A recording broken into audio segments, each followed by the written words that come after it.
गांव हरिहरपुर अपनी हरियाली और सादगी के लिए जाना जाता था। वहां के लोग मेहनती और दिल से अच्छे थे। उसी गांव में एक बुजुर्ग महिला शांति देवी और उसकी बहू राधा रहती थी। शांति देवी के पति कई साल पहले गुजर चुके थे और अब उनका सहारा सिर्फ बहू राधा और एक दूध देने वाली गाय गौरी थी। शांति देवी बहुत परिश्रमी थी, लेकिन समय के साथ अब उनका शरीर जवाब देने लगा था। राधा नई बहू थी, शहर से आई थी और उसे गांव का कामकाज, खेती बाड़ी, पशुपालन ये सब बिल्कुल पसंद नहीं था। उसका मन मोबाइल और सोशल मीडिया में ज्यादा लगता था। गौरी गाय परिवार की जान थी। उसका दूध बेचकर घर चलता था और उसी से शांति देवी दवाएं खरीदती थी। सुबह उठकर शांति देवी ही गौरी को चारा देती, साफ सफाई करती और दूध निकालती। राधा को यह सब करना बोझ लगता था। वो अक्सर कहती, अम्मा, ये सब पुरानी बातें हैं। अब लोग दूध भी बाजार से खरीदते हैं।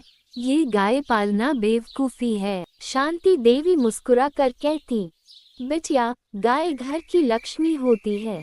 इसका दूध अमृत है और इसके साथ सेवा का भाव जुड़ा है। एक दिन शांति देवी बीमार पड़ गईं। डॉक्टर ने कहा, अब इन्हें पूरा आराम चाहिए, कोई शारीरिक मेहनत नहीं। अब सारा काम राधा पर आ गया। उसे ना तो गौरी की देखभाल का अनुभव था, न ही उसका मन था। पहले पहल उसने कोशिश की, लेकिन जल्दी ही ऊब गई। उसने गौरी को समय पर चारा देना बंद कर दिया, उसकी सफाई ठीक से नहीं की और दूध निकालने में भी लापरवाही बरती। गौरी धीरे धीरे बीमार पड़ने लगी। उसका दूध कम हो गया। गांव के वैद्य ने कहा, गाय को सेवा चाहिए, स्नेह चाहिए, तभी वो स्वस्थ रहेगी। राधा ने झुंझला कर कहा, ये भी कोई इंसान है जो प्यार दुलार चाहिए। जानवर है, बस खिला पिला दो, काम खत्म। शांति देवी ने धीरे से कहा, राधा, गाय कोई साधारण जानवर नहीं होती। वो हमारी माता के समान होती है।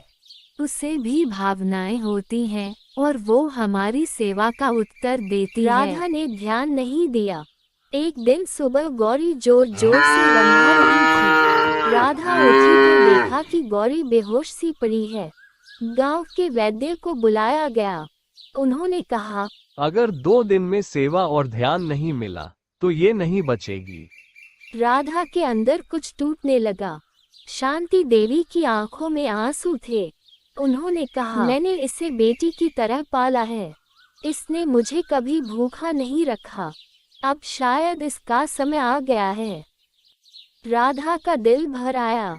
उसने पहली बार गाय को ध्यान से देखा। उसकी आंखों में करुणा थी। शरीर कमजोर था, पर उसके चेहरे पर अब भी शांति थी।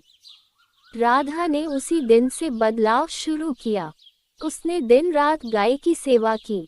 अपने हाथों से चारा काटा, उसे नहलाया, उसकी पीठ सहलाए और प्यार से बातें की। गौरी जैसे उसकी ममता पहचानने लगी। अगले ही दिन उसकी हालत थोड़ी सुधरी। धीरे धीरे वह उठने लगी, खाने लगी और 2 हफ्ते बाद फिर से दूध देना शुरू कर दिया। दूध निकलने के बाद राधा गौरी को घुमाने लेकर जाती। गांव वालों ने कहा, राधा अब सच में गांव की बेटी बन गई है। शांति देवी की आंखों में गर्व था। उन्होंने कहा, अब मेरी बहू ने समझ लिया है कि गाय सिर्फ पशु नहीं, परिवार होती है। एक दिन राधा ने शांति देवी से कहा, अम्मा, मैंने बहुत गलती की। जो सेवा गौरी की करनी थी, वो मैं समय पर नहीं कर पाई। लेकिन अब मैंने जान लिया है कि गांव की असली दौलत गाय, जमीन और अपने लोग होते हैं। शांति देवी मुस्कुराई और बोली, सीखने वाला कभी हारता नहीं बिटिया। तूने सच्चा रास्ता पकड़ लिया है। अब हमारा घर फिर से समृद्ध होगा। उस दिन के बाद राधा हर सुबह गौरी की सेवा करती। गांव की औरतों के साथ मिलकर गौ सेवा और स्वच्छता अभियान शुरू किया। धीरे धीरे उनका घर गांव का आदर्श बन गया। नैतिक सीख। गाय केवल दूध देने वाला जानवर नहीं, वह सेवा, ममता और परंपरा का प्रतीक है। परिवार, गांव और समाज की असली ताकत प्रेम और सेवा में ही छिपी होती है।